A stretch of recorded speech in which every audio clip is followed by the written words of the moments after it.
അൺസ്റ്റേബിളിൻ്റെ കേസിൽ ആദ്യം ആറിൻ്റെ ഇവിടെ 1ഉം എസ് പറയുന്നത് 0 അസ്യൂം ചെയ്യും. അങ്ങനെയാണെങ്കിൽ ക്യൂ എന്ന് പറയുന്നത് 0 ആവും, ക്യൂ ബാർ പറയുന്നത് 1 ആവും. ആ 1 ആണ് നേരെ ഇവിടേക്ക് വരണത്.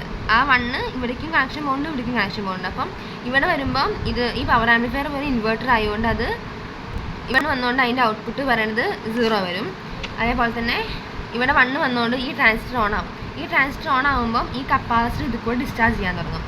ഇനി മോണോസ്റ്റേബിൾ ആയതുകൊണ്ട് ഒരു എക്സ്റ്റേണൽ ട്രിഗർ കൊടുക്കണം. ആ ട്രിഗർ എന്ന് പറയുന്നത് 1/3 VCCനേക്കാൾ ചെറിയ വാല്യൂവും ട്രിഗറായിട്ട് കൊടുക്കുക. അതുകൊണ്ട് ഇവിടുത്തെ പോസിറ്റീവ് ഇതിൻ്റെ ഈ ലോവർ കമ്പാറ്ററിൻ്റെ പോസിറ്റീവ് ടെർമിനലിൻ്റെ വാല്യൂ പറയുന്നത് വലുതായതുകൊണ്ട് ഇതിൻ്റെ ഔട്ട്പുട്ട് എന്ന് പറയുന്നത് 1 വരും, ഇവിടെ 0 വരും. S1ഉം R0 വരുമ്പം ക്യൂ എന്ന് പറയുന്നത് 1, ക്യൂ ബാർ പറയുന്നത് 0. അതുകൊണ്ട് ആ 0 നേരെ ഇവിടേക്ക് വരുമ്പം ഇതിൻ്റെ ഔട്ട്പുട്ട് പറയുന്നത് 1 വരും. പിന്നെ 0 ഇവിടേക്ക് കണക്റ്റ് ആയതുകൊണ്ട് ഈ ട്രാൻസിസ്റ്റർ ഓഫ് ആവും.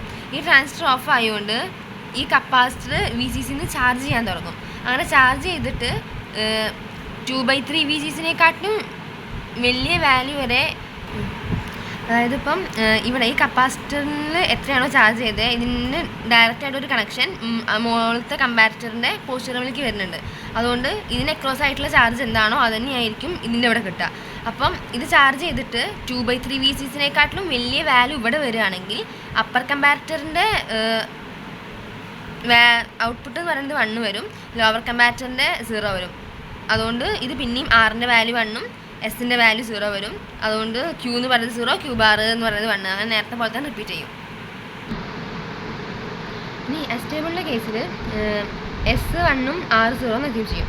അങ്ങനെയാണെങ്കിൽ S1 ആയതുകൊണ്ട് ക്യൂ എന്ന് പറയുന്നത് 1, ക്യൂ ബാർ പറയുന്നത് 0. ക്യൂ ബാർ 0 ആകുമ്പം ആ 0 ആവും ഈ ട്രാൻസിസ്റ്ററിൻ്റെ ഇടയ്ക്ക് കണക്റ്റ് ആയിട്ടുണ്ടാവും. അതുകൊണ്ട് ഈ ട്രാൻസിസ്റ്റർ പറയുന്നത് ഓഫ് ആവും, ഇതിൻ്റെ ഔട്ട്പുട്ട് പറയുന്നത് 1 വരും. ഇനി ഈ ട്രാൻസിസ്റ്റർ ഓഫ് ആയതുകൊണ്ട് ഈ കപ്പാസിറ്റർ ചാർജ് ചെയ്യാൻ തുടങ്ങിയിട്ട് നേരത്തെ പോലെ തന്നെ ഈ കപ്പാസിറ്ററിൻ്റെ വോൾട്ടേജ് എന്താണോ അത് തന്നെയാണ് ഇതിൻ്റെ പോസ്റ്റ് ടെർമിനലിലേക്ക് കണക്ട് ചെയ്തത്. അതുകൊണ്ട് ഇത് ചാർജ് ചെയ്ത് 2/3 VCCനേക്കാട്ടും വലിയ വാല്യൂ ഇവിടെ വരികയാണെങ്കിൽ ഇതിൻ്റെ അപ്പർ കമ്പാറ്ററിൻ്റെ ഔട്ട്പുട്ട് പറയുന്നത് 1 വരും, ലോവർ കമ്പാറ്ററിൻ്റെ 0 വരും. അതുകൊണ്ട് R എന്ന് പറയുന്നത് 1ഉം എസ് എന്ന് പറയുന്നത് 0 വന്നു. S0 വരുമ്പം ക്യൂ എന്ന് പറയുന്നത് 0, ക്യൂ ബാർ പറയുന്നത് 1. ആ 1 ആണ് നേരെ പിന്നെ ഇവിടേക്ക് കണക്ട് ചെയ്യുക. അതുകൊണ്ട് ഈ ട്രാൻസിസ്റ്റർ എന്ന് പറയുന്നത് ഓൺ ആവും.